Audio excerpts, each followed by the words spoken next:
minutes from last time. We're going to go through them again. So I'm just going to move to approve the minutes from last time, because we're going to repeat that this time. So can I have a second on that? I second it. Okay, there we go. So we're going to approve the minutes from last week. All approved? All good with that? Everybody thumbs up or good? You got one. Abby, you good with that? Yes, but I don't get to vote. No, Greg, did you have an ability or a time to get sworn in? Yeah, I did. I did that with David 2 Wednesdays ago. Okay. I'm going to abstain from approving the minutes since I wasn't part of the last meeting. That's quite all right. We've got that. And the next thing I was going to do was welcome you to the group. And thanks so much for being a part of EDC and what we're, our mission to do now is to really partner up with local businesses and try to actually be an active, actionable commission that isn't just something that's in name, which seems to what has been for a long time. So thank you so much for volunteering and being a part of it. Yeah, no, I'm very happy and grateful to have the opportunity to serve. I've wanted to be on this body for quite some time now. I'm appreciative to be appointed to be an alternate, and I'm about action, so I look forward to what we can do. So that's great. Tell me where we got, Greg, how this came about. I didn't know this until today. Greg, you want to tell us my story? You guys really want to know my story? Excuse me for 1 minute. I think Richard's on, but Richard, you're muted. Could you unmute yourself? Okay. Sorry about that, Greg. I don't know if he knows he's muted or not. Yeah, I can see his name there, but he doesn't turn his video. Hey, Rich, I just turned your sound on. Can you hear us? Maybe he doesn't have the ability to join with his computer audio. I don't know. I think we have a quorum independently, so whether he is listening in or Rich, if you're able to speak when you have an opportunity, we'll be here. So. Yeah, if you're using a laptop, Rich, you want to go to the bottom left and highlight the screen, and you should get a little unmute and a video start or video stop. So that'll help you turn your video on. If you're on an iPad, it's going to be on the top of the screen. So we'll kind of cipher and figure. So go ahead, Greg. Tell us you keep going. Yeah, so I mean, I don't know what there really is to know. I serve on the RTM. I think economic development is one of the, I don't want to dare say the single most important issue, but it's a very important issue in terms of the fiscal viability of the town moving forward is how I feel. And I'd like to see us at least be a contributing part of that.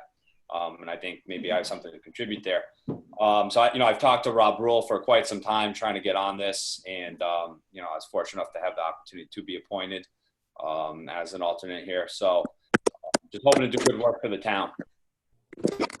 I can't believe that someone was keeping you off the EDC. I mean, I don't think anyone was keeping me off. I mean, but yeah, no, I was eager to get on. That's for sure. Okay. Well, good to have you here. You've lived in a town for a long. You're part of the RTM. How long? Yeah. So like as Eric Palmer might know, I grew up. Hey, Eric. I grew up in East Lyme. Graduated the same year as Eric. I moved out here right before my daughter was born about 6 years ago. So I just, jumped over the border to here.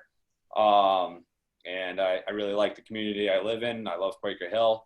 I think there is a lot of opportunity for Southeastern Connecticut. And I think Waterford is definitely obviously a part of that, right? So, yeah, I just want to see good things for this region.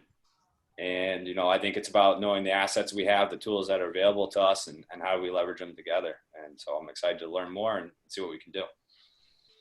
Excellent. Because Eric talks so much, we asked him just to mute himself so we don't have to listen to him the entire time. You are muted, though. I know. Dog was barking. and I was talking. I was trying to say hey to Greg, and I was like, wait a minute, my mic's off. Greg. Yeah, I wasn't sure if it was actually you. I was thinking about reaching out to you. I was like, I don't know. We'll see. We'll be surprised. I just saw you when I went to click the link. I saw your name, and I was like, well, there's got to be him. How many Greg Antanasios are there? There's a couple involved. I think there's like one in like the south of France and one in Italy or something, you know.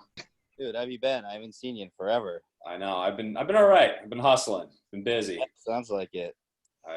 Last I heard from you, you were doing something with a day. I don't know where you're at these days, but I still work there. I left for a little bit, but I went back last fall. So I'm the digital sales manager there. So I work with the sales team.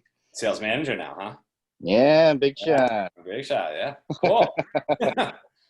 All right. Well, I don't want to. I do a lot of B2B hustling too, so I feel like I'm in tune with the business community as you are, Eric. You know, looking at advertising. Awesome. So I think that's good. Well, we can jump right in. There's a lot of information here that we're going to scoot right past on this agenda because we can't actually accept any databases from Ed or Ivan if Ivan was here because we're obviously doing this virtually. So I'll move past that piece.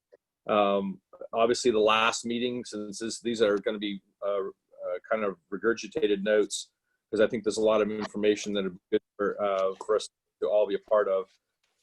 Is that Stephanie recommitted to staying on.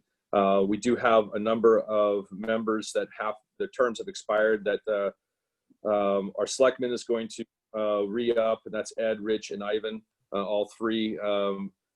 Ed, did you get a letter or anything, a note from Rob regarding the commission, or have gone back in to be re-sworn in? I expect to stay in. I didn't get a letter. I can check with Rob and see where he is. Yeah, I think he's just got a lot of other things, obviously, that have jumped on the plate since our meeting that he and I had in early March, and he's had to do it yet. So once that comes around, we'll just touch base to make sure that you got sworn in and we're good to go. Now that town hall is opening back up, we can go back in and do some of those pieces. Be sworn in. I'm sorry? You have to be re-sworn in. Yeah, each time with each time you come back into the fold. Yeah. I'm not sure that your commitment is any less from your first swearing in, but that's the process. So from that standpoint, we have a full membership, which is great, and bringing Greg in is going to help us from the alternate standpoint. I met with Rob, and one of the things that he talked about was making sure that he cleared runway for us on being able to make this commission more of one that was that we envisioned, that we wrote in our mission statement. And Greg, I can send that over to you via email, as well as what we intend to do from actionable items. Our goal was to be a grassroots, on the ground group that was going to be out there meeting our business people, which everybody has done and been out, pounding pavement over the last 5 months. And now as new business comes in, we'll be more prepared with letters of greeting, meeting them personally before business is open, because we'll have the heads up from Abby and from Mark, so that we can be a little more present with our businesses that are here. Then beyond that, it's about helping pave the way for those who might want to come in, that would be coming into a challenging area and would want to talk to somebody who might not be part of a town hall, we'll say, or part of the hoops that they have to jump through. Someone who can help them kind of do that. So that was the idea and on the groundswell of how we can be more effective and be a group that can be a little more focused than what we had in the past. So from a membership standpoint, we're good to go. What we did last meeting was we opened up, and I threw up on the wall the town website, and we opened up the EDC specific website, and we started eliminating things that don't belong there. We had a ton of links and headings that had no business being a part of the EDC part of the website. So we just started removing those one by one. We went through each one. We talked about them out loud, and Abby made a list, and those are being removed as we spoke at that time. I'm not sure if that's completed yet, but Are we talking about the video? No, the actual website. the actual website for the EDC. We're talking about the little sub links that would be on the left-hand side, that are the quick links, as well as the fact that the about section is really either blank in areas or so old and so generic that it offers no real cohesive view as to what we're trying to do. So one of the things that I'd like us to do as a group, and we tabled that for the last meeting, but we only had 2 people there, is that we look at that about piece, and we want to start featuring things that are great about our town. It can't just be about that Dominion's here, or that we have beaches, but there are things about this town that make us very, very unique, and everybody has their own perspective of what those unique things are about Waterford. Some of it can be location, but a lot of it is about the people and about the history of who we are. The fact that we have these fantastic new schools throughout our communities that are very ecologically based, and geothermal heating and cooling. So we have plans for the future of how we want the downtown area to be developed. And if you don't know those, stop by and take a look at what Rob's vision is and what Abby has talked about and reinforced, and trying to create a center for us downtown, which has been slowly progressing. There are things that we need to feature and do a better job at communicating to people who might just be searching through the town to move here, and that can be a link for them. So I asked everybody to kind of walk away and not necessarily write it up eloquently. We're going to use Eric to do that, and abuse him from that standpoint. But we were looking for topics, pieces that are of real public interest, that make us stand out from the neighboring towns that make Waterford a Waterford. This will allow us to kind of create a story in the about section that will have some teeth to it, and make people stop and think that we're not just the next town over from East Lyme, and we're not jammed in between East Lyme and New London. We are our own entity, and why we have such importance.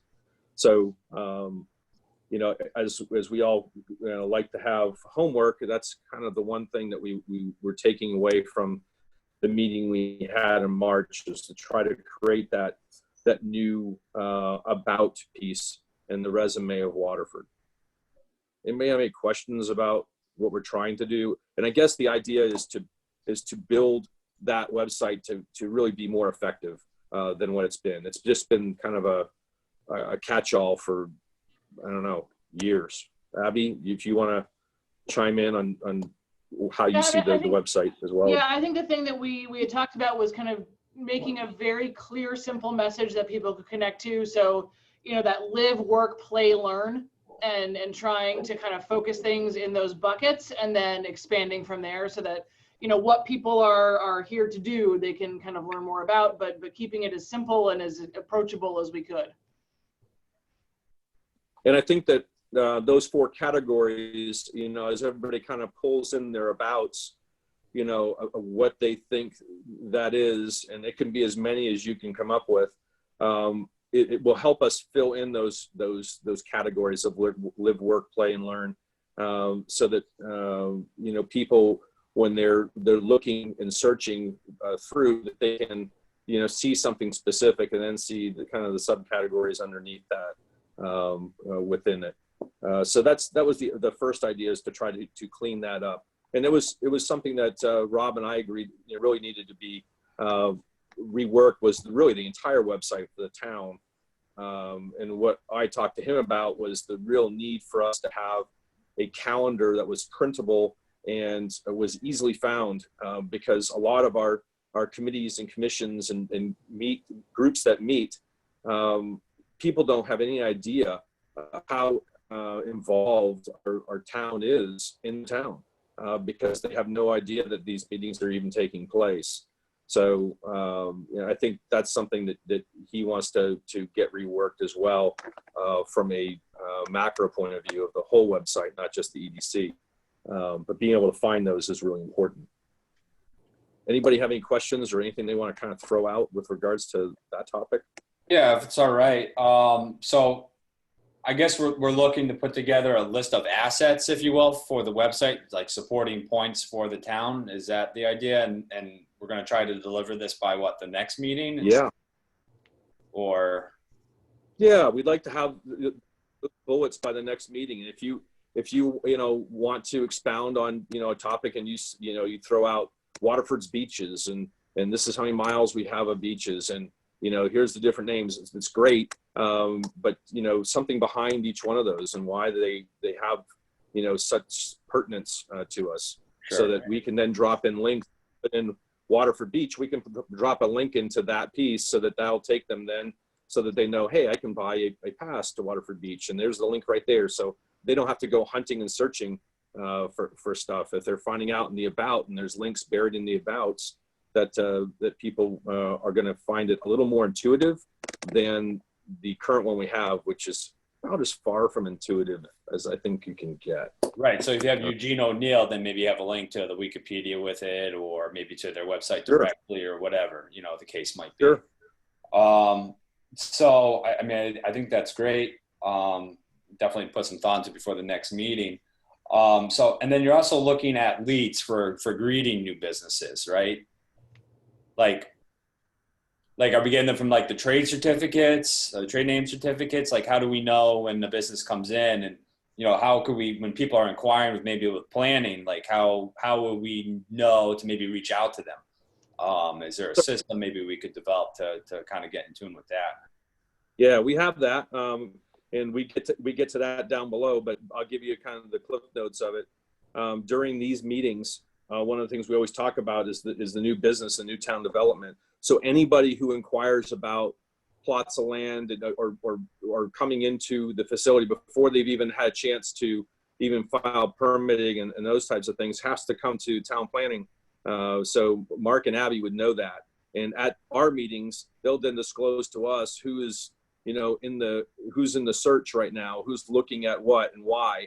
We'll discuss those impediments that may be in front of them, so we can kind of help grease the skids in some cases to get them in. And in many cases, we don't have to, because we have two people in Abby and Mark who are very eager to want to clear the way for those folks. But going out and meeting them, sometimes we'll get a phone number or an email.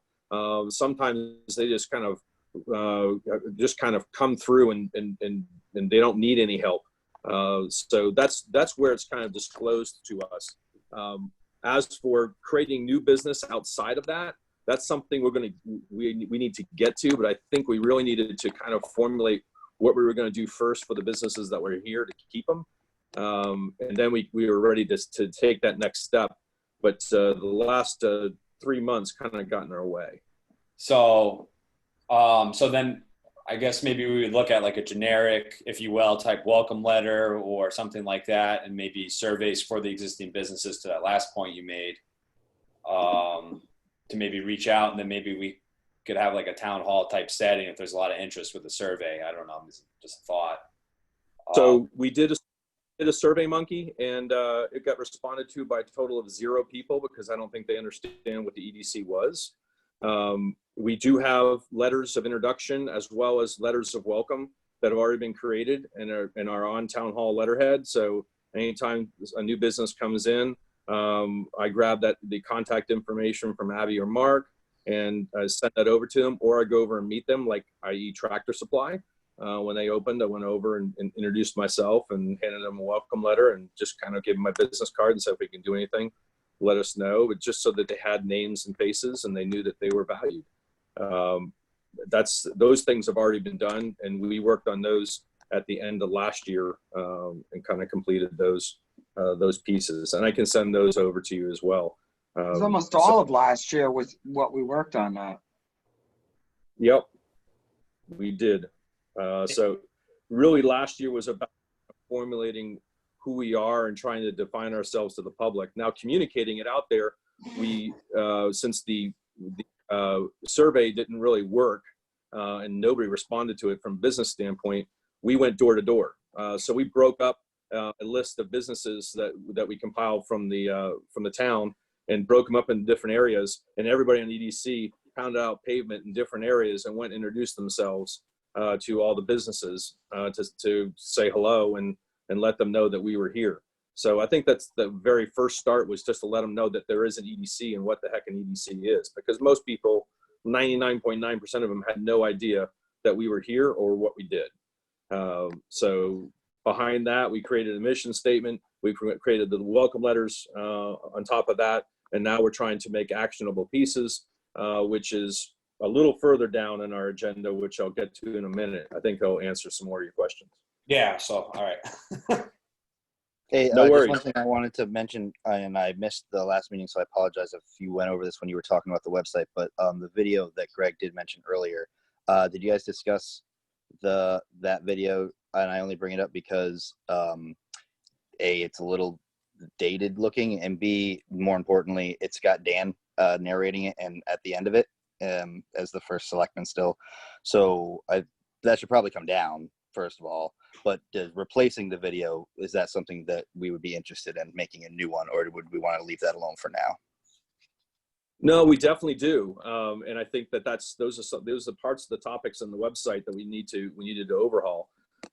So I think the easy piece was going back and figuring out what the great things about our town was or are, and then start to formulate that on the next meeting and say, okay, how do we want to put this together?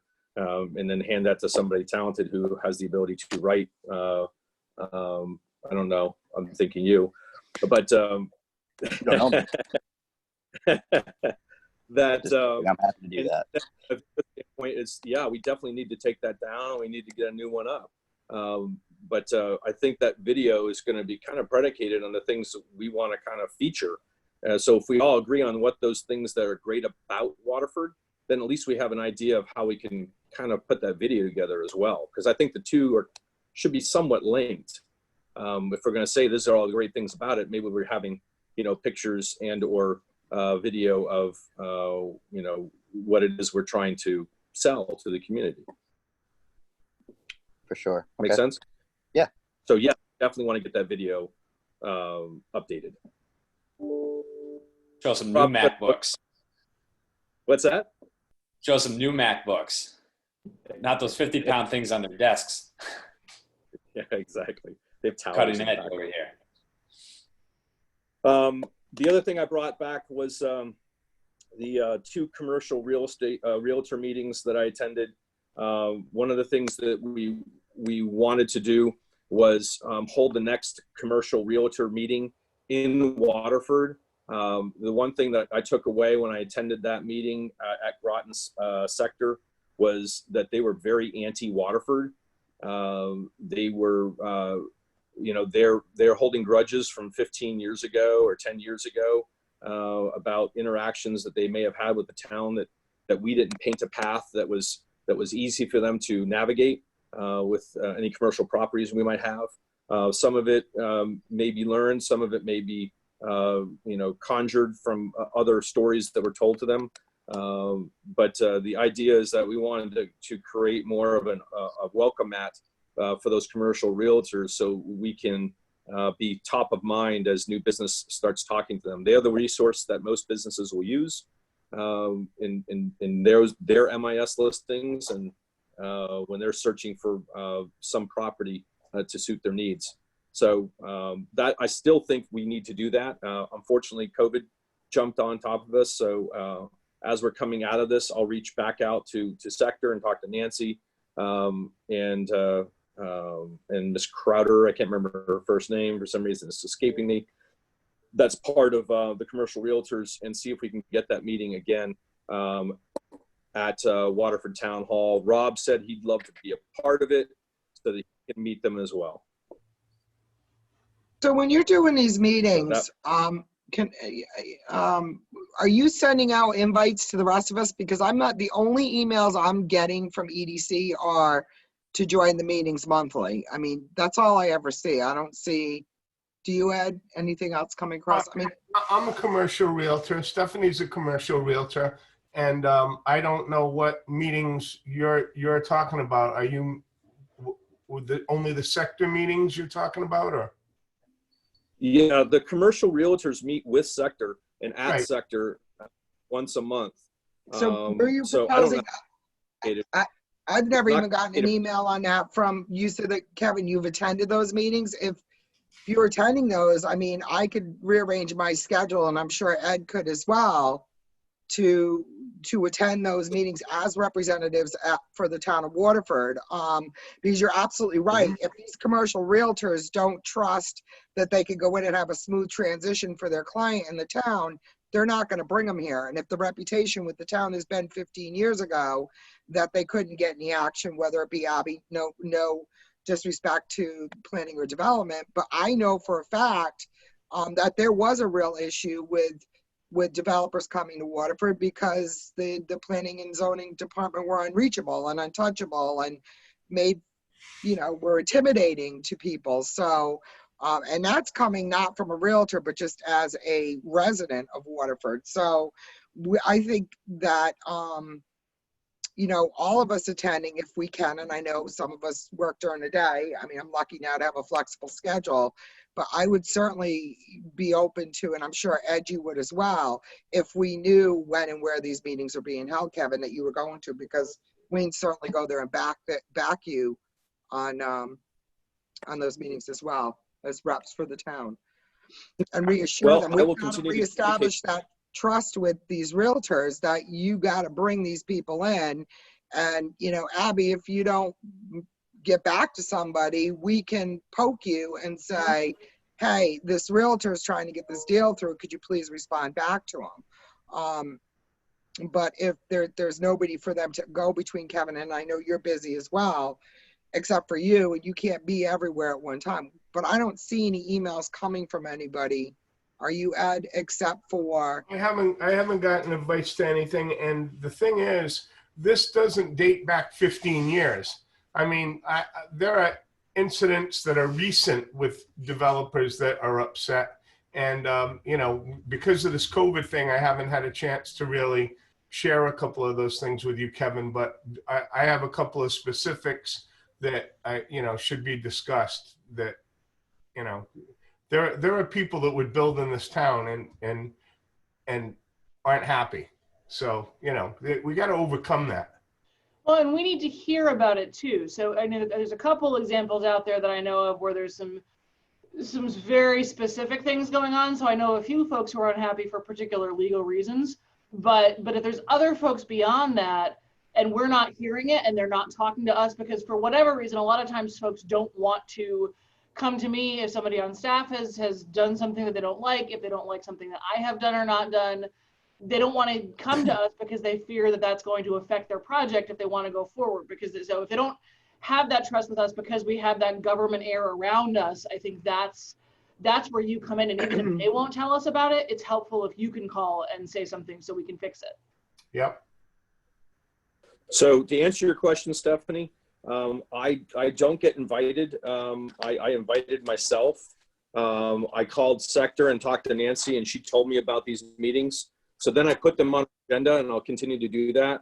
I put it on our agenda, on the February agenda, and the January agenda. So I'll just make sure I keep doing that so it's in print. And we'll Would talk you send about a calendar invite on those so I could put it in my calendar and make sure that I'm there? If you can't be there, or one of us, at least we should have one of us representing to go around there with our EDC cards and hand them out and let people, the realtors know who we are. And it gives us some good feedback too as to, what seems to be the issue here.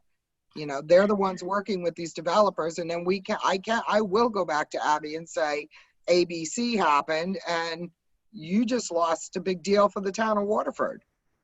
The only at the last meeting we had somebody that I met, a realtor that was looking for space that I don't know that anything came of it, but I talked to Abby about it. And I think you reached out to that realtor about space that we had up near Michael's that might have been a possibility. But did anything ever come of that? No response.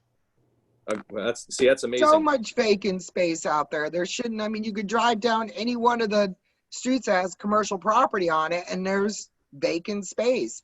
I mean, people are blowing out of here so fast, it's not even funny. And it has nothing to do, I don't think, with the government, Abby, just to be clear on that. I don't know. And I don't know what's going to happen after COVID. I mean, you know, that's the scary thing. You got restaurants, their doors are just closed. I mean, Applebee's done. You know, it's not good. It's not going to be good for all these. The one in Groton closed permanently. Every Applebee's I've heard nationally is closing due to COVID. They're not reopening back up. Oh no. That's No. What I That's read. my company. I'm Dime Brands. I work for Dime Brands. Applebee's and IHOP. Check the Applebee's national. Then it must be fake news from CNN because that's what they reported. That's what I heard. Sorry. I mean, I don't. There's definitely. I will lose one franchisee, but the restaurant won't close.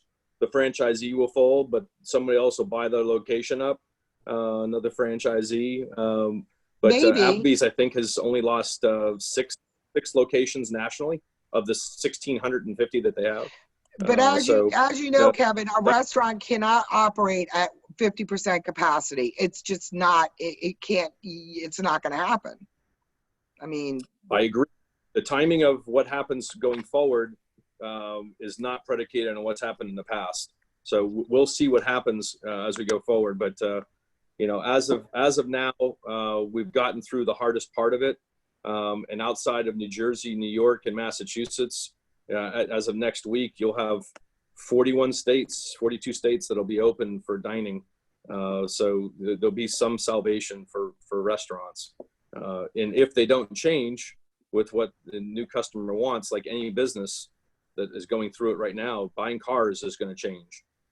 Real estate is going to change. How you interact with people. All of that's changed dramatically. And if we don't change, then those people will fall by the wayside. I am familiar with, though, in New England, where we've had 13 Denny's that have closed permanently and 9 Friendlies that have closed permanently, and untold amounts of small private businesses that are just not going to get through it, no matter if they got a PPE loan or not. So that's the next piece that we need to consider, is how we can help them get through some of this. Thankfully, I think most of our businesses in Waterford are gonna climb through it. It's most of our local independent ones, at least.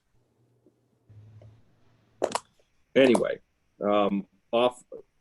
back to the agenda. I will make sure that the commercial realtor meetings are communicated, so you guys have those. You are welcome to be part of it. I welcome you in the past. To continue to welcome you part of it. And I will always go to those and report back on anything that we have and that we have learned. The 2020 EDC calendar is really about us having some type of classroom. We talked about in February and in March about trying to create something that we can teach the businesses, bringing the business people into town hall and having a topic that we could focus on, that we could help them, our business people, be more educated on. There were things that we talked about, was like recruiting, and I think we fell down on trying to help them with social media presence. I don't know that a lot of the local businesses would spend money on marketing, but there's a lot that I talk to of local businesses that these business people aren't really up to speed on how to use the social networking and social media to their advantage, and reach out to the guests basically for free or for little money to help drive some of their business. That was one of the things that I brought back that I thought we could really be impactful by bringing in a professional speaker to talk about social media and the powers of it and how they could use it. Somebody that would do it, kind of on the cheap, looking possibly to pick up business, maybe down the road because of their expertise. But we never got to the point where we talked about it as a group on what that meetings would look like. Our goal, of course, according to a mission, is to try to have 2 meetings a year, a spring and a fall meeting, and dodging the summer for obvious reasons, so that we can, help our business community with knowledge, education, and anything that's new that's coming up. But again, losing the last 2 or 3 months of time, we're kind of going back to revisit it, and just kind of as a reminder to everybody that that's something that we were working on. So good. Yeah, have we do we have a social media presence as a commission? Well, we have a Facebook. We do not have a presence. Maybe we should lead by example with that, you know what I mean? And maybe we can get some pretty good outreach if we're putting up, like, new and relevant events on certain platforms. And that way maybe we can gauge interest. We can even, put some things out there to just kind of see what the comments are like, who reaches out to us with things, and start measuring. Good way to get the people to the website when we get that revamped. You know what I mean? We can share that new video we're going to do with drones and all these cool things, right? So one thing we was making sure that, and I think, Eric, this was your thought as I'm reading back through my notes from past meetings, was that if we're going to do it, it has to be something we're posting to regularly. I don't have a lot of social media expertise, but if we post to it regularly, we get the advantage of people seeing it constantly in the updates, and it'll be used. If we just post something once a month, it's really going to fall on deaf ears. Is that what you were saying, Eric, back in February when we talked about this? Yeah, I just, if we're going to do it, we need to stay consistent with it. Otherwise, it's going to, because I believe there is a page now that Jim or somebody made a while ago, and just there's no updates on it. And you can actually design a month out and have it automatically post like 2 or 3 days. There was a fee involved in it. There's you can schedule posts for free.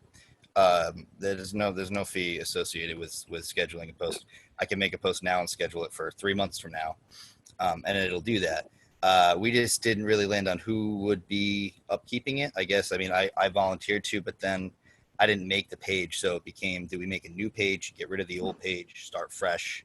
And well, I wasn't holding you accountable to it because it was discussed in February, and then COVID hit us in March, and we haven't met. So, and when we met in March, there was only 3 of us there. So it's not that it fell by the wayside. It was what's next, and we wanted to do it. But I think, in the spirit of what Greg was saying, I think we really need to define the things we want to feature, which is all of the about pieces that we are going to walk away from and come back to and say, these are the things we want to really feature. Now we know how to attack the video, which we can put somebody specifically on that. We can put something specifically on creating content then for the social media page, and we can start actively reaching out. But just to randomly send people out without having an idea of what we're looking to really focus on, I think would be a mistake. And it was something that Rob really cautioned us on doing, making sure that, and it obviously makes sense, let's put our first things first and make sure we know what we want to feature first, and then go out and try to produce something that looks good, and we can do it regularly, because at least we have a kind of a roadmap of what we're looking to do. Yeah, I would suggest even making a plan. So obviously we can repost stuff from other businesses and help get traction that way, but almost create like a plan ahead of time. So like now we would create the plan for June. All right, here are all the posts we plan to make for June and when we plan to schedule them. And we can always fill that in intermittently with stuff that comes up, but then at least we'll have a good snapshot and a plan, a month ahead of time of what we're looking to do. And to jump off of that, we can always put little interesting facts about Waterford, our schools are just ranked this, or did you know Route 85 gets this many traffic passings? How great is that? Whatever the language is going to be and how you convey that. But I think when we're talking about we're going to need some statistics. We want to know. I think a lot of retail. I know now's not a great time for retail, but they want to know what the traffic count is on streets, right? Do we have access to information, and what things can we kind of parlay to support our about? And then we can use social media as a tool to really distribute that. and then direct people off that social media to our website where they can learn more, right? And then there can be a call to action where they can reach out to, you know, this board or somebody else, the appropriate people, depending on what it is. I don't know what it looks like. That's for us to determine, but it's kind of Almost sounds like you're volunteering to take the social media page, which I'm excited that you're. I'm awful up. at social media, if I have to be like honest. But I think, you know, I'm not a very good wordsmith. I feel, I don't know, I could screw around with it. You know, if a couple people want to support me and brainstorm with me. Yeah, I'm better at the words, Greg. If you want to team up on that, I'm happy. I was just gonna say that. Yeah, because, you know, it's always good to bounce, like, you know, I'm guilty of it sometimes. What do you think of this if I put this up? You know what I mean? And it's good to have that somebody saying, yeah, that makes sense. Put that up. You know what I mean? So, yeah. I think one put up there is the fact that I think that Sue outsells Ed in the real estate business, but I'm not sure. We could put that up there. And then we can put some numbers up there. We can show that Waterford's selling the most and whatever, you know. But I think the about thing's really important, understanding our objectives and what we're really all about, and then how do we, you know, weaponize that and distribute it, right? Right. So going back to, you know, actionable things that we want to try to get done, because we're really kind of, this is a regurgitated agenda because we really didn't get much done in the last couple months.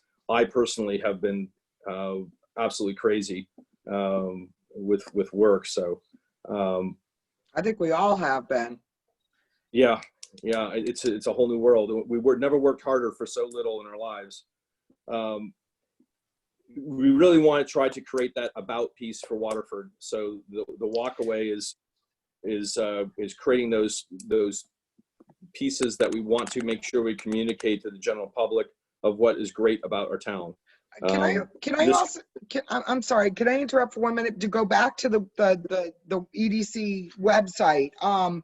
I think it's really important too that there's information about each and every one of us that sits on the commission, and our contact information. I mean, you may have, I know a ton of people. I know developers. I know Ed knows a ton of people and developers. You know, to get back, and I don't mean to harp on this, but I kind of do. Again, building the trust that anybody that's going to that website, that may go to that website, will have, can reach out to Kevin, can reach out to Greg, can reach out to Emma, can reach, kidding. Gotcha. Or can reach out to, you know, Ed or right. to me, and you have a direct contact, because I don't think there's a clear picture as to who we are. So just an idea to throw out there for that website, and it's something that's just been going on. We have cards now, but we should can be part of that.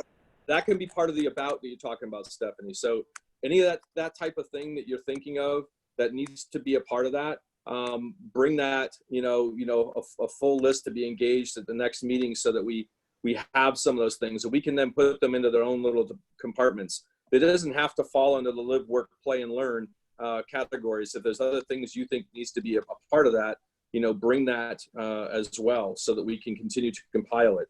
It's never going to be done. The that part, the EDC part, is never going to be complete. We're always going to be in some type of evolution, but we need to have a starting point right now and say, this is how we choose to start.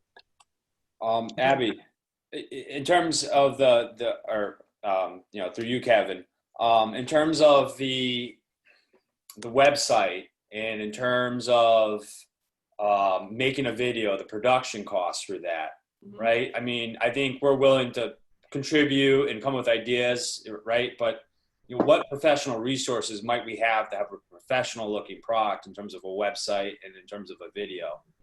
So or, the or website, assets from the town. If somebody in the town employee is like really good and they do the town hall website, maybe we can get some help there, right? Yep. So we have a couple things. So we have Anna in my office actually has a background in graphic design, so she can help with things. If we have things that we want to put together or other pieces, she can certainly help with that.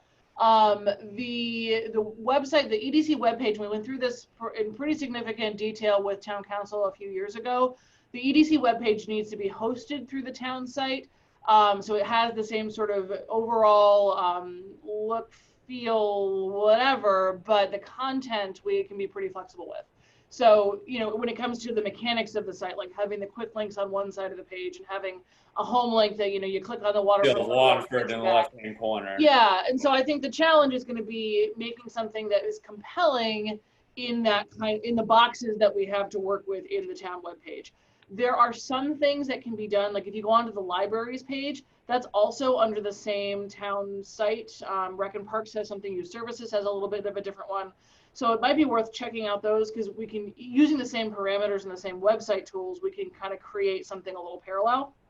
So if we want a different look and feel, we'll have to kind of figure out the best way to do that. But the changes themselves happen through staff. So you basically say, okay, go do this, and we go do it.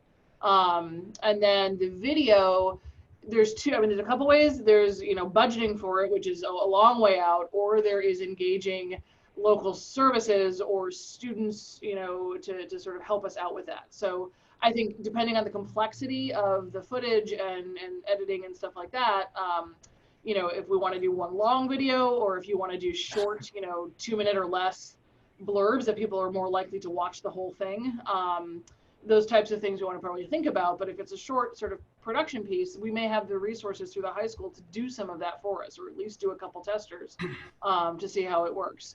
So, and if that doesn't, then, you know, do we reach out to partners in other industries or organizations to help us, you know, like a Sonalist or some, you know, someone else. Or what are they called? Colony, right?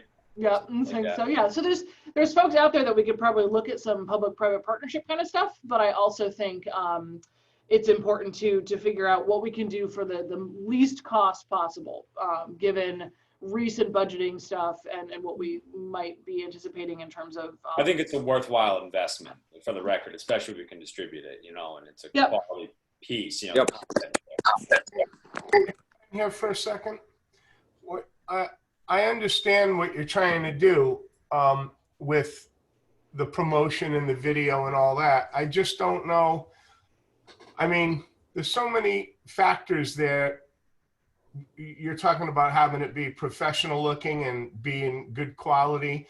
And there's so many things that you have to do, and you may not even generate any interest by it. And I'm not saying that it's a bad thing, but what about if we were to just focus on a couple other things too? Let me just suggest this. When we got out on the street and we went to all the businesses, it wasn't a mistake to do it, because you learn some things from doing it. And one of the things that I learned from doing it is it was probably the wrong target audience, because these people all had businesses. When I walked into the smoke shop down on, across from the old Benny's, I got an earful about how terrible Waterford was, and he wishes we were around when he got started, and what they did to him, and they brought the state in, and he had to change the parking lot, and he went on and on and on. And here was a guy that was telling everybody, don't ever try to build anything in Waterford. So when I went home and I started to digest this, I'm thinking, and of course, making a video and having a presentation about the EDC would be fine, but I don't think it would be as effective as if we were to know what properties are listed, and we were to know what properties are sold, which Stephanie and I can both provide that information. If a property has been sold, like specifically, I've been in touch with these people that bought the old nursery across from the school. Well, if you were to make any one of us available to a person that just purchased the property, the transaction just happened, and Stephanie or Kevin or Greg or anybody goes to them and says, I'm on the EDC. If you have any questions or any problems or any reason to look for help, we can help you. That's all. Just stick the card in the guy's name, because he knows he has to deal with the town. We don't have to funnel them to Abby and to Mark, because they're going to see them anyway, but they don't know about us. And if we can just get that lead and even if a property's listed, you could say to the owner, the seller, when you do have somebody, when you have a closing, hand them my card and tell them we can help you with development of this property. And I think there's an apex there that is really where we want to be. The properties that are for sale and the properties that are purchased, and then we're on the scene without having to advertise and put out a radio show or a television show and hope that they find us. Yeah, I think that's good. I mean, I think there's multiple services we can provide, right? I mean, I think we want to do kind of a strategic vision and kind of market that to that end. So there's more people wanting to buy properties here, right? And then there's the fulfillment side, right? Where maybe I'm trying to understand the purpose of what we can provide once the card is handed to them. And what do we do? If there's something we can do, great. You know what I mean? I think that's what we do is we reassure them that if they have any issues, just even getting through the door, which has been a problem in the past, and Ed, you can vouch to that as well, correct? It's been a problem just to get through the door to bring their plan into the town if we are the eyes and the ears for those developers, because the whole idea of the Economic Development Commission is to make sure that new businesses come in here, that they're treated fairly, and that they're given a fair shake when it comes to planning and zoning and for build outs and, building department. I wasn't aware of that role, but okay. I mean, it's been, we're not, I know you haven't been here, Greg, but we've been talking about this now. I've been on the commission for a year, and, we talk about it, and then we don't get to a point to where it's changed or anybody knows who we are. And I think it's imperative, as Ed said, that we are, because I have no problem going out and knocking on doors. Ed obviously has done that when we were going out looking for these addresses or email addresses for a Survey Monkey. And yes, it's important to know what the businesses think once they're here, because obviously our goal is to retain them and make them stay here.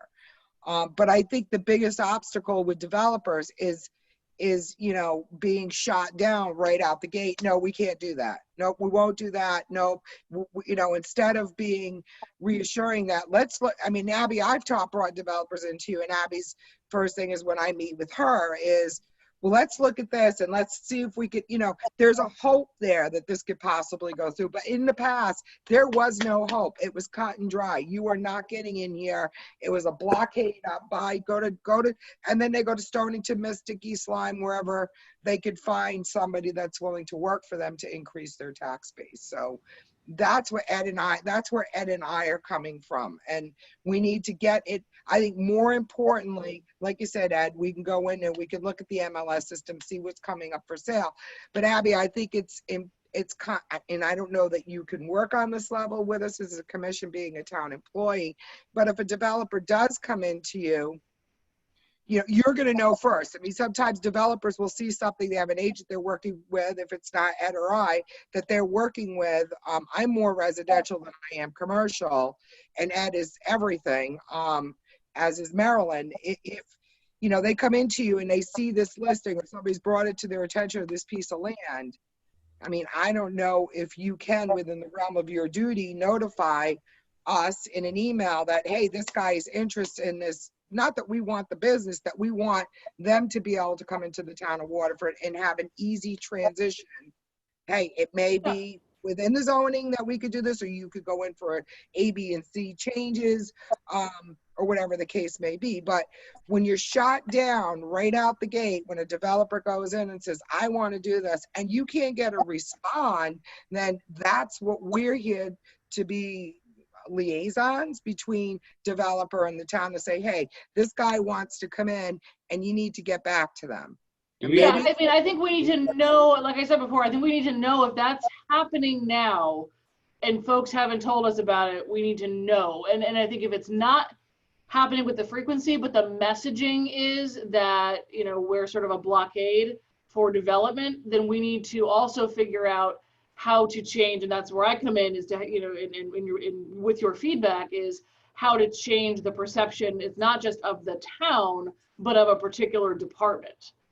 Because there's certain regulatory things that we can work with, and there's certain things that go beyond us and we can't. And I want to make sure that we communicate that fairly to folks so they understand, we also don't want to walk folks down a primrose path if there's not a chance in hell they're ever going to get permitting because we can't do it. And there's that balance, right, of saying here's what we can change, and when we get to the development report, we'll talk about the regulations we're trying to amend to make things work for people. Well, just so you know, and it's in the past, but when I brought the folks down from the nonprofit in Hartford, they had called on their own and were shot right out the gate.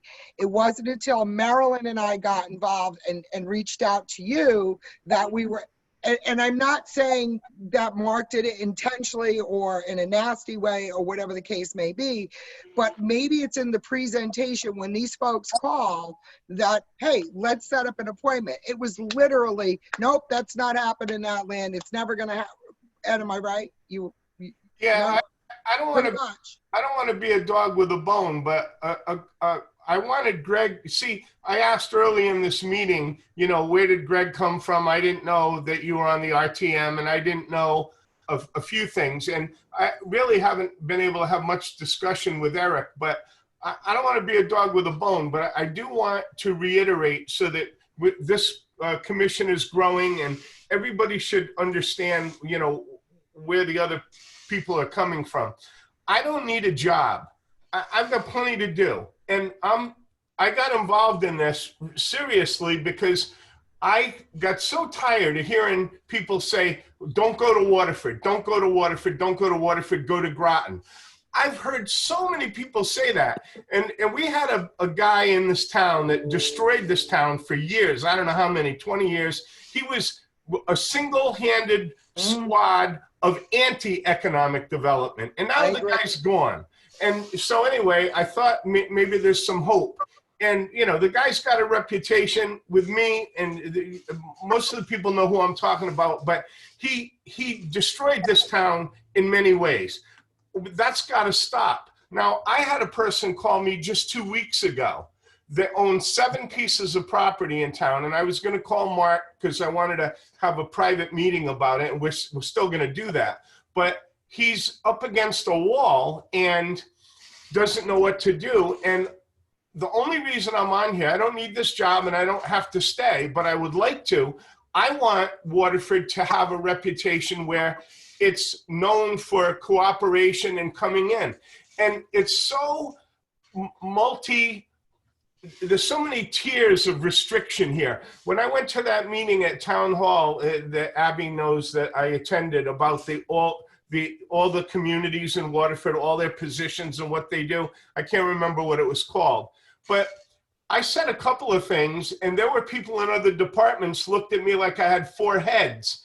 And it's because they've been sold this bill of goods of restriction, and there are other commissions that have this power in mind. And I've seen these people on these boards. You go to the board for a special use permit, and everybody there is going to show you the power that they have, and they make you jump through hoops. And now this wetlands person, this woman on wetlands that's been in this town for 25 years is probably another problem, because she looked at me like I had 3 heads because I said that we should be able to do something, even if we have to go to Hartford and we have to get these stranglehold rules maybe changed. Maybe we have to talk to the state government.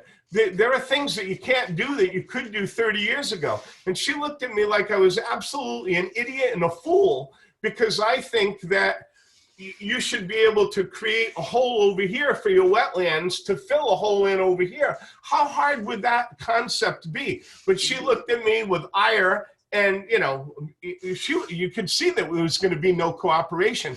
So it's not just the building department or zoning and planning, it's wetlands, it's everybody. And by the time you get done with this deck stacked against you, you'll be in Groton.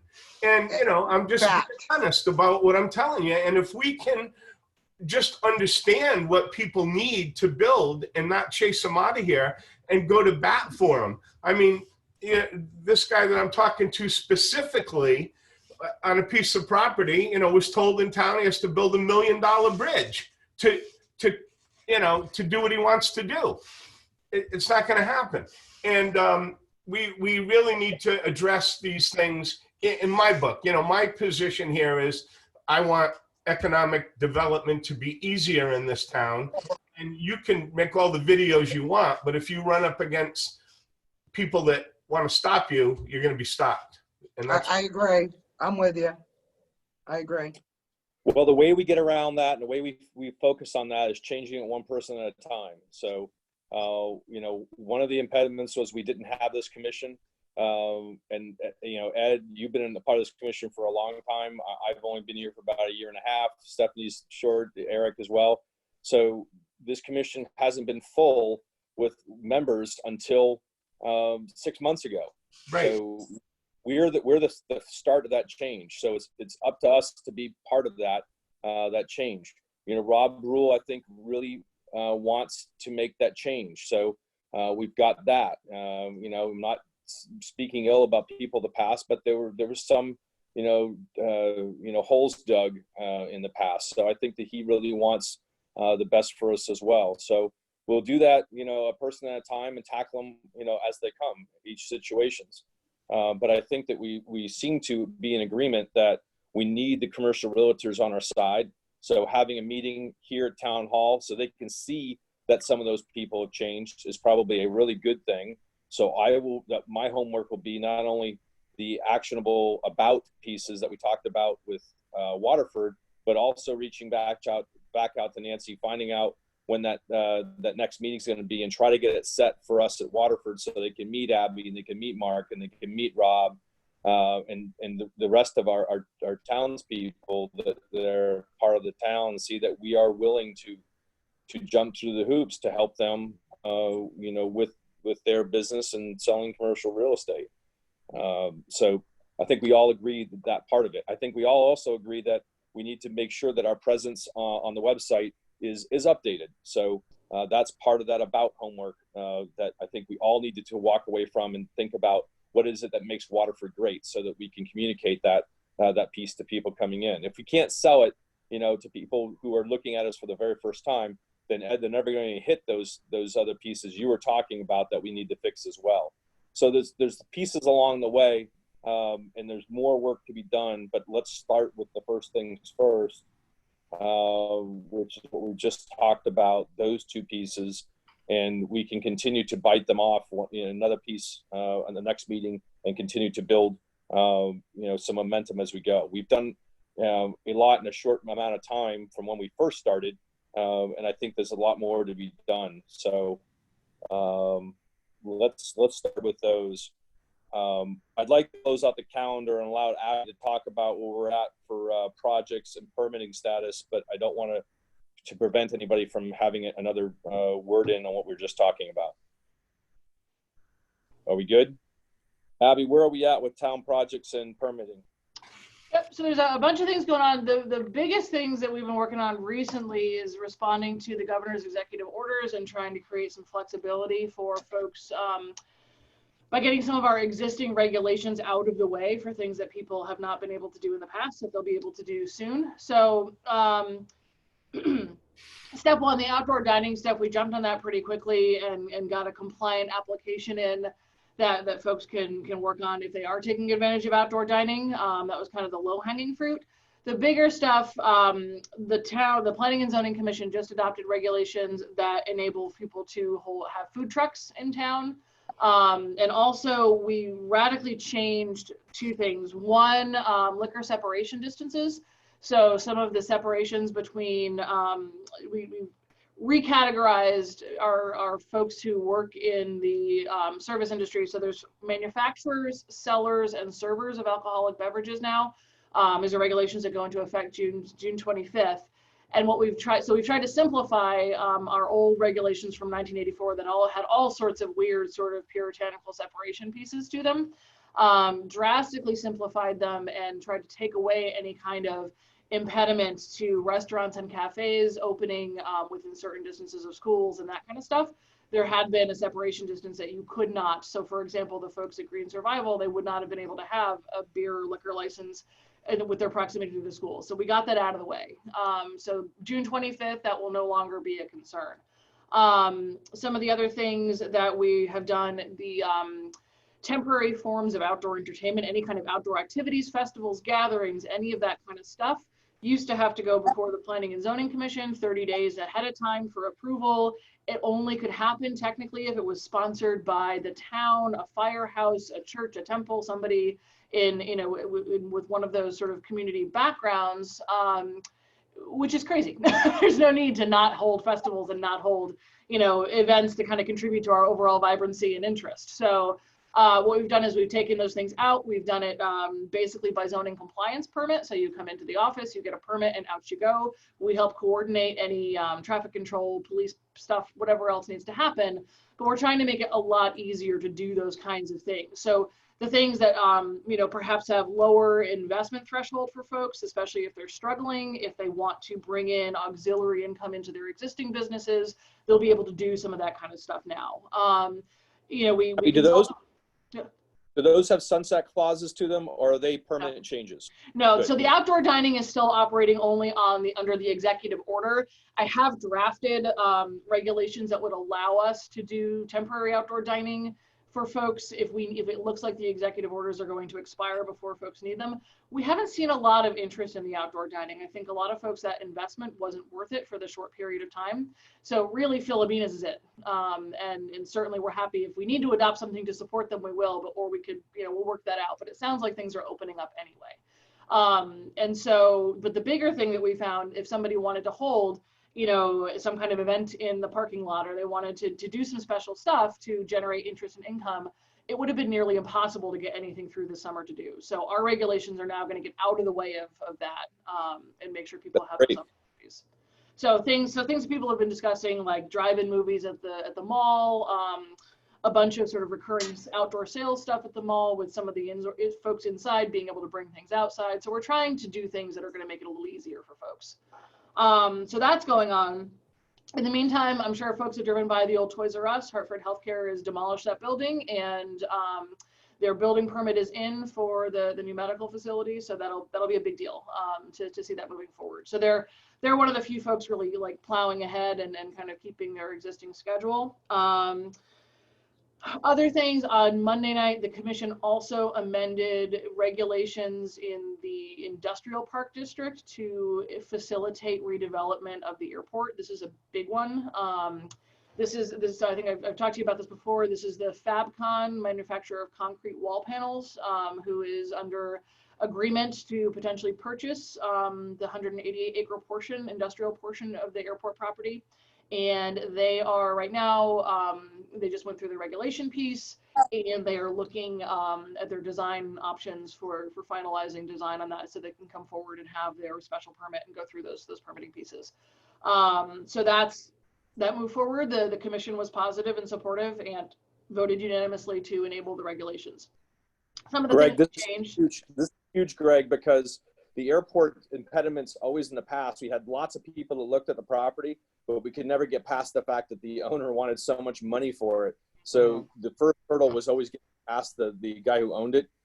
So the rest of it, you know, we're going to pave the way as much as we can. I know Rob is very involved in this part in making sure that he's, you know, kind of clearing that pathway so that they can get this up and running. This would be huge for the town. Mm-hmm. Right. How many jobs? I've heard about this before. How many jobs are we expecting with this? In the 100-person range. Great.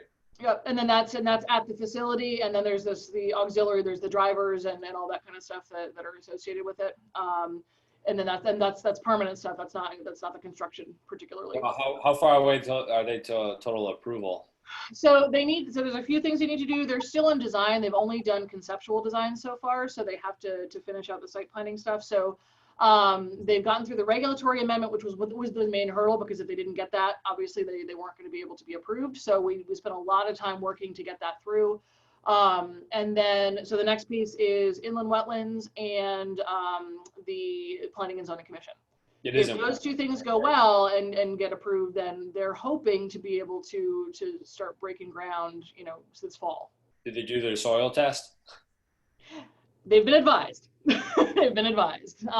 We have every piece of data that we've given them. We're certainly trying to help them out. We've given them plans from nearby properties for things that worked in that particular area. So we're really trying to give them everything they possibly can to give them a jump start on getting through this stuff. And have offered up preliminary review processes and all types of stuff for them. So we're really trying to make it easy. Was there any more discussion about letting them put their trucks on the highway on that old entrance ramp?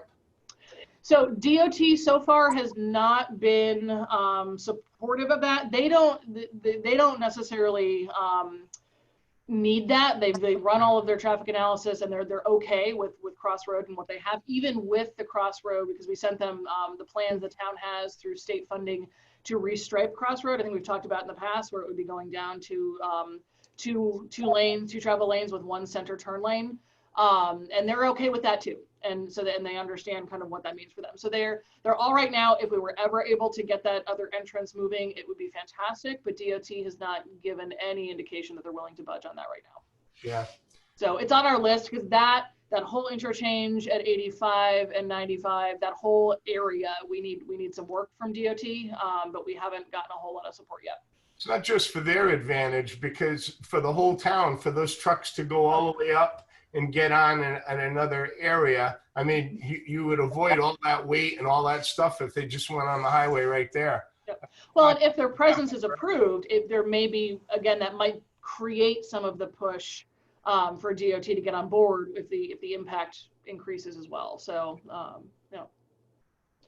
So that's going on. There's the two businesses down at Mago Point. So there's the cafe that the Diverses had approved a while back, and then also they just had approved a new office building. So those are two new potential buildings that we are hopefully going to see some stuff come in for. I just heard back from the folks for Waterford Station. That's that retail commercial development just to the south of Waterford Commons. They have gotten their DOT approval on the signal timing, and right now they're just finalizing their square footage requirements for when certain improvements on 85 and the signals have to be made. So it sounds like they're actually moving forward, which is interesting. That's incredible. Yeah, I was surprised. That's the end of the crystal ball. But. Yeah. The other pieces, so we've reached out a number of times to Nathan, the manager of them all, just to talk about ways that we can update, because they have their 1980s permitting is really old and antiquated. We've been trying to get them to work with us to kind of totally revamp it and allow for some new uses and some redevelopment there. Simon Properties has not bit on that carrot yet, but we periodically just reach out and say, listen, we're here, we want to help you create something vibrant, can you work with us? They haven't gone down that road with us yet. Out in front of Aldi's, the Starbucks there, they were basically ready to come forward with a quick regulation change to amend the queuing length for drive-throughs in Waterford. We were going to get that done for them.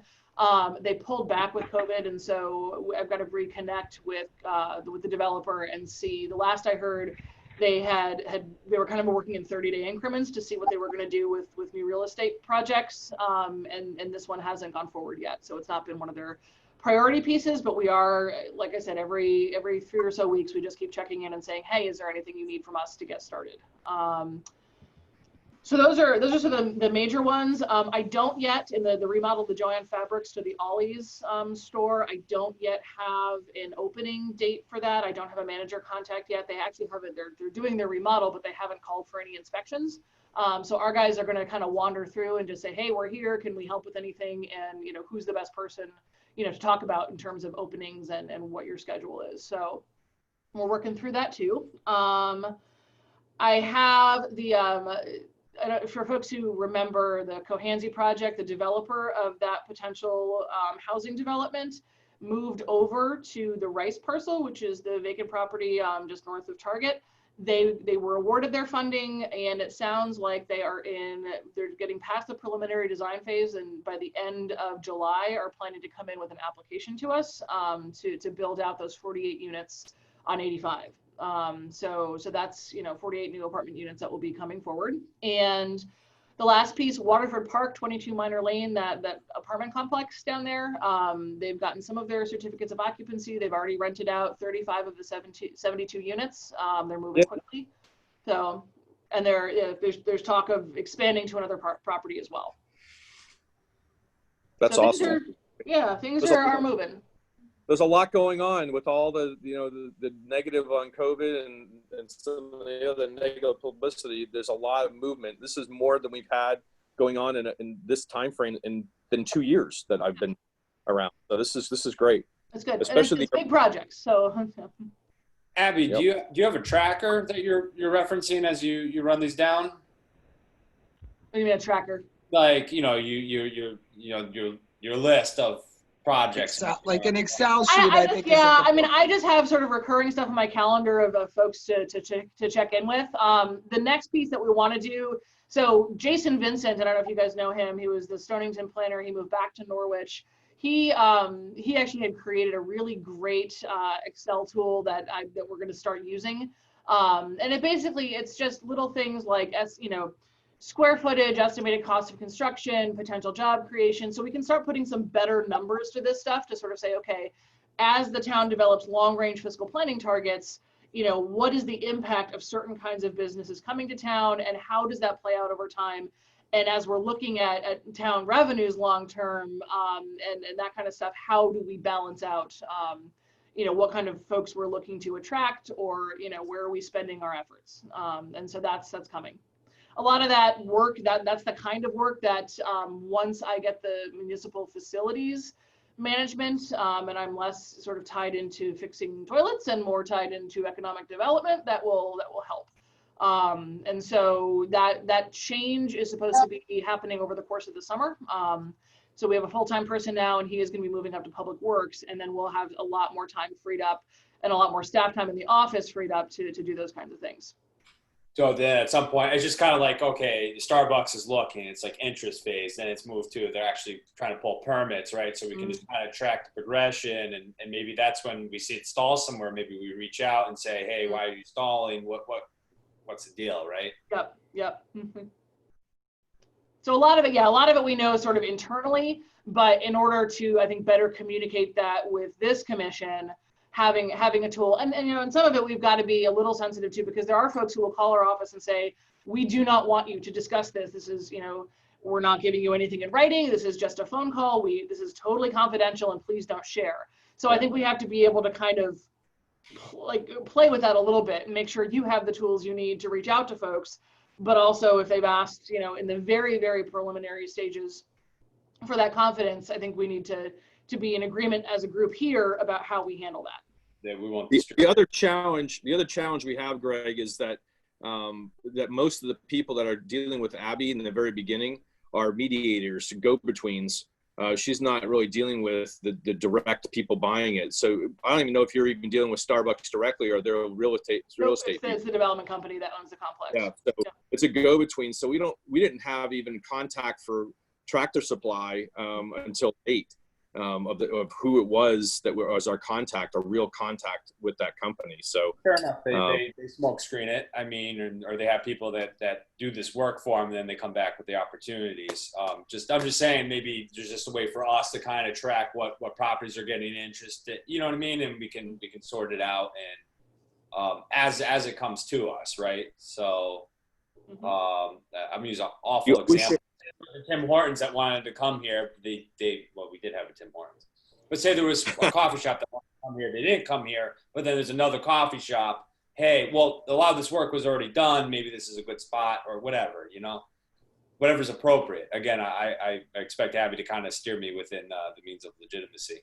But, yeah. Well, and I think too, if folks know of folks who are looking, or once we sort of have that connection, I think, to the commercial real estate world, like you guys were talking about before, folks who are out there looking for things and who, kind of where there might be some interest. And I think, directing them in is also a good thing too. And sort of, being that first, hey, have you thought about Waterford? Have you thought about it for these reasons? And then here we go. All right. Anything else under permitting and projects? No, that's pretty much it. Payments of bills? Nothing. Correspondences? No. All right. We are well into your dinner hour, gang, and sorry that we've gone late and long. I appreciate the extra time. I think that the debate that we talked about tonight was very lively and also I think very focused on what was really important to us all. And I think that I walk away feeling that we are all kind of focused on the same things, that we have to build our relationships with commercial realtors much stronger than when we have. We have to make sure that we have a smooth pathway for people to get answers when they're asking questions. I think these are all the things that we started out, 7-8 months ago as we transitioned and filled our this commission.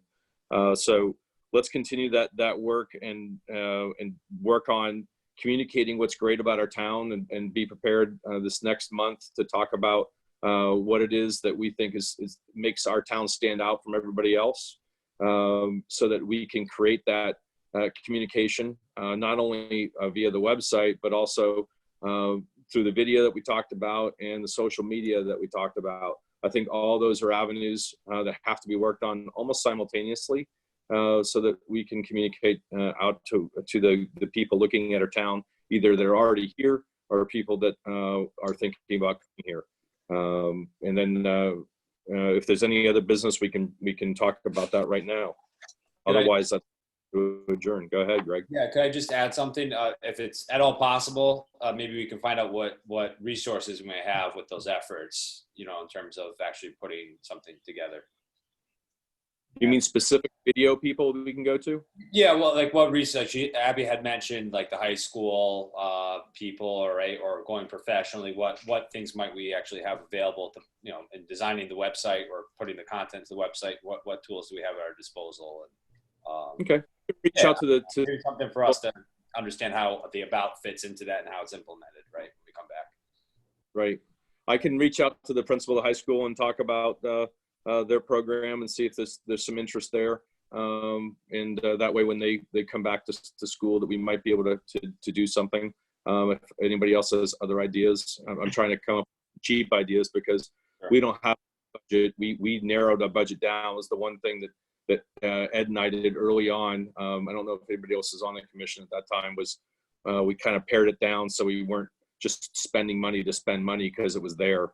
But we can add to that as we move forward if we know that there's specific things we want to do. So that's certainly.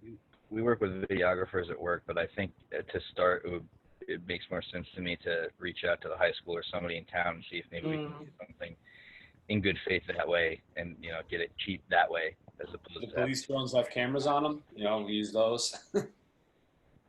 I'm gonna demo. So, all right. Anything else anybody wants to talk about? We're still on other business. I'm ready to adjourn. All right. Yeah, I motion to adjourn our meeting. Second. There we go. Folks, have a great night, and hopefully we can meet in person next month. Is that the plan? We'll be able to meet next? Not yet, no. You don't know? Right now, so there's talk that we're putting together the provisions to open town hall, just open it. It will be, so there's still social distancing pieces and all that kind of stuff. This group is small enough. We may be able to, depending on where Rob puts us. It kind of is all by executive order, and what we can do is kind of loosened up. There hasn't been talk about having meetings for boards and commissions other than Zoom right now. And so they're kind of holding to that. I will let you know as soon as I hear anything. Some of it is for smaller groups like this where there's not a lot of public interaction. We'd probably be in the auditorium, sitting 6 feet apart from each other and doing it that way with masks. So I think it's really just a question of, is that the way that you want to go? And if it is, I will talk to, I'll talk to Rob about it and see what the plan is. Cause it's not opening to the public in a limited capacity was the first priority. And then what to do with the boards and commissions comes second. It may be a mix of that too, Ed. And we may have to mix it up and have some people on Zoom while we're at the meeting, because, people like Rich, he's a high at risk person, and we don't want to put anybody in a position where they're going to be at risk coming into a public setting. So we'll see what happens over the next month, but we'll try to communicate it and be better about that. All right. Folks, have a great night. Thank you, Abby, for arranging the Zoom. Appreciate it. No problem. Great, thank you. Thank you. Nice to meet all of you. Thank you. Yes, have a good night, everyone. Welcome aboard. Thank you. Good to see you, Eric.